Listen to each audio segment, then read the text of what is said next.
nearly all the time I start with a sketchbook. You're always faced with that terror of the blank.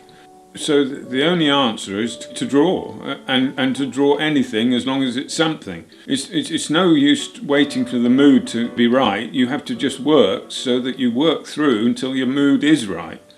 That can take hours or can take days. You can do 20, 30 drawings and you're still not there. You finally get a drawing which tells you that you think, oh, so maybe I can do something with that. And that's the sort of feeling you're looking for. You know, once you move from 10 inches to 5 foot, you've got a completely different scenario where instead of using your hand and your fingers, if you like, you're using the whole arm. So you have to be very aware of that and not look too hard at the small sketches you've done. They're just an indication of where you might want to go.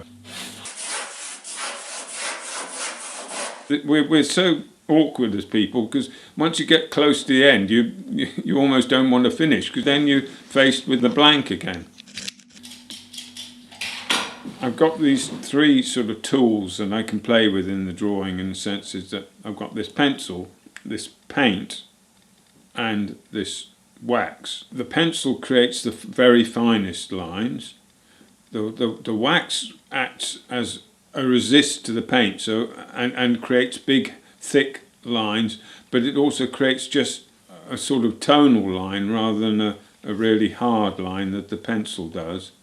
And then you've got the paint which creates the mass, I suppose, and the blocking. Those are the sort of games you're playing. You're creating a sense of light, almost feathery, almost sort of flimsy drawing with the pencil, and then you've got this heavier drawing with the waxes, which creates sort of much more solidity, and then you've got the gouache, which creates these different tonal qualities, which create different sense of depth within the drawing too. The significance of the medium is that it came from my liking for print and particularly sort of etching and things, that very fine deep lines you can get with etching.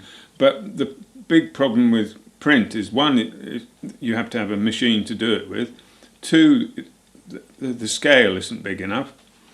And so in some ways I developed a way of giving a sense of that qualities you can get in etching, but in drawing, by using a very hard pencil, so that creates a groove into the paper, and that once you've got a wax resist, the gouache or the paint only goes into those grooves, and so it creates a feeling of a kind of etching quality, which I do very much like.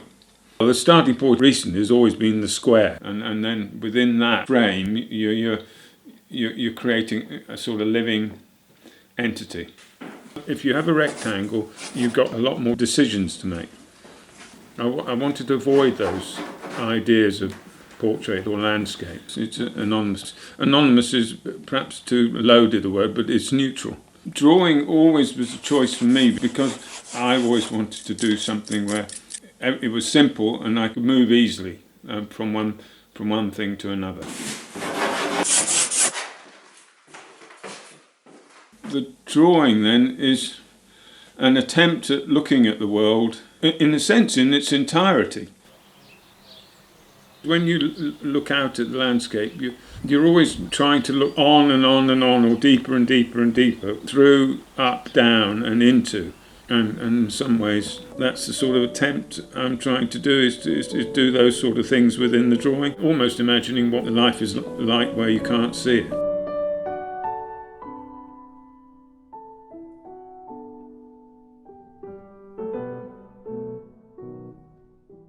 When you talk about things like universe and what's beneath the ground and what's above the ground, you begin to get to the point where you have to create a different language.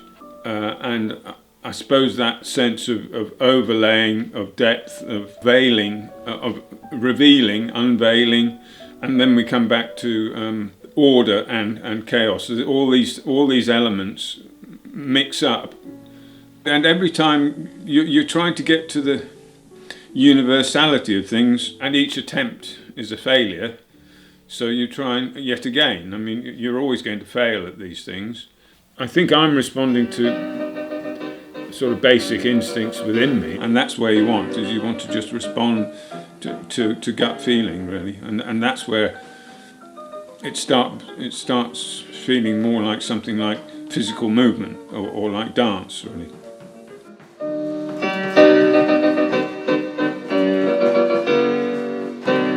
Once you've made 2 or 3 marks, the decisions start being made for you, I think, because, once you've broken the pure space, you're starting to be limited quite rapidly as to where the next line goes.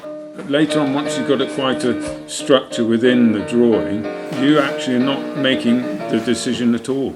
You just look at it without thinking, really, and you know that next line's got to go there, not there. It's a bit like that dowsing. You let the hand do what it needs to do. You're a soul being, and you're on your own in life. Whatever they say, you are an island, as far as I'm concerned. Sword drawing is my way out of the island, if you like, somehow.